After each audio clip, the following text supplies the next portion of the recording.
Okay, so I just wanted to shoot a short video to let you know how good you have it. Okay, let's go to my observatory here, optical observing, and let's see. We recently looked at the moon, so I'm going to bring up one of my moon observations, maybe this one right here. And I've loaded this recently, so the thumbnails are already in the cache, but sometimes they take a little bit of time to load in. Don't worry about that. And again, if you don't see any thumbnails, you can click here. But that's not why I'm shooting this video. In a previous video, I walked through what all this stuff is, but come down here to the bottom. I didn't explain this down here. Down after your observations, once your observations come in, you can look at these images, your astronomical images, but then we have these things called master calibration images, biases, darks, and flats. And if you're an astronomer and you go to the observatory and you're observing manually, you spend a lot of time worried about getting biases, darks, and flats because you're using these digital cameras and they're very sensitive astronomical digital cameras. And there are all sorts of defects and properties to them that would show up in your astronomical images, do show up in your astronomical images, unless you collect these calibration images to measure all the defects and remove them from your astronomical images. And you have it lucky because Skynet does this for you automatically. Darks and biases, we collect these before the dome even opens, and we collect them again after the dome shuts. And we collect a whole bunch and we put them together. And once you put them together, it's called a master dark or master bias. And flats, we collect those after the dome opens, but when the sky is still bright. And we're using the bright sky to illuminate all sorts of defects. And then we use those masters. We combine a bunch of them, make a master, and use the master flat to correct your astronomical observations. So without going into too much technical depth, I just wanted you to know what these are. Now, if you take an observation and you don't see these here, then they just haven't been collected yet. And consequently, the images that will be displayed will be raw images, uncorrected, unreduced images. But once you have all these things, it'll be corrected. And it will use the closest bias, dark and flat in time to your observation to do the corrections. And if later on we get a new bias, new dark, new flat that's closer in time, it'll switch over and use those and redo your corrections. So it does it all automatically. As long as you have these, what you have up here are reduced images. And you don't even have to worry about all these defects. But let's take a look at them. Let's start with the bias. The bias is a 0-second exposure. Don't even open the shutter of the camera. The camera remains closed. And this is just reading out nothing. And you think, okay, I didn't observe anything. There shouldn't be anything there, but there is. There's noise associated with the electronics in the camera, and it's added to every astronomical image you take. So we take a bunch of these, average them together, and make this master bias image. It's pretty boring. Here's the one for this camera. Every camera looks a little bit different. This particular one, there's more noise off on the side here. And that would be in all your images. But now that I have a map of it, Skynet will automatically take it out. Okay. Then we have the darks.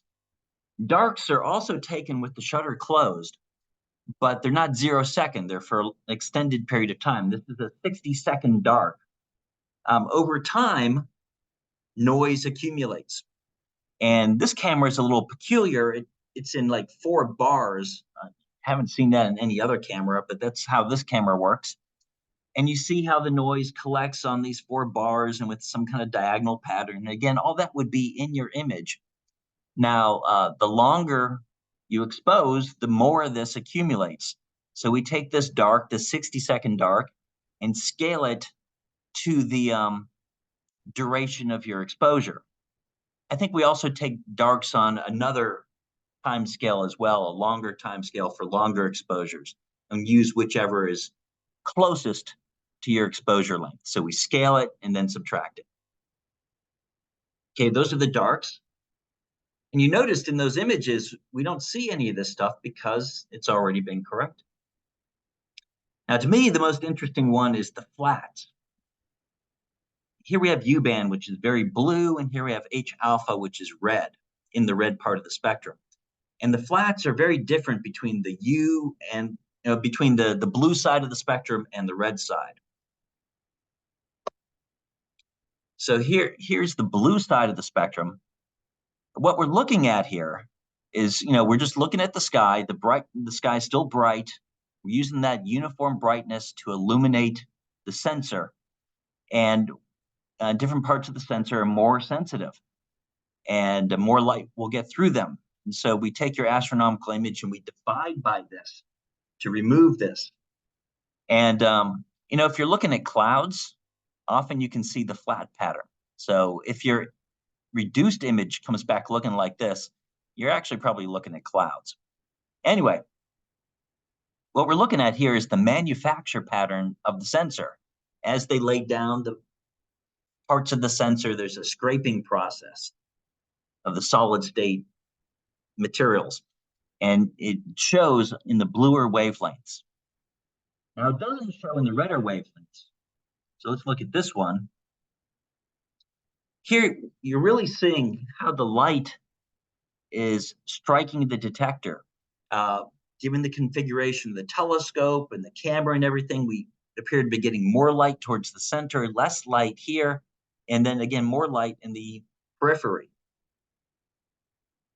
And your astronomical images would also suffer from this. The stars in the periphery would be brighter than they're supposed to, and in this region, darker than they're supposed to. So you really need this image to correct your astronomical images so they make sense. Another nifty thing you see here, see all these out of focus donuts? That's dust. That's dust on the lens of your camera. The dust is not in the focal plane. The focal plane is on the sensor. So it's out of focus dust, and it comes out looking like these donuts. And again, if you're looking at clouds or through clouds, you'll see these in your images. Or if you're looking at raw images, you see all this stuff. But if you have a good astronomical image, once it's been flattened, all these little regions of enhanced or decreased sensitivity disappear. So the nice thing about Skynet, you don't even have to worry about this. Just always look at your reduced images and things should be fine.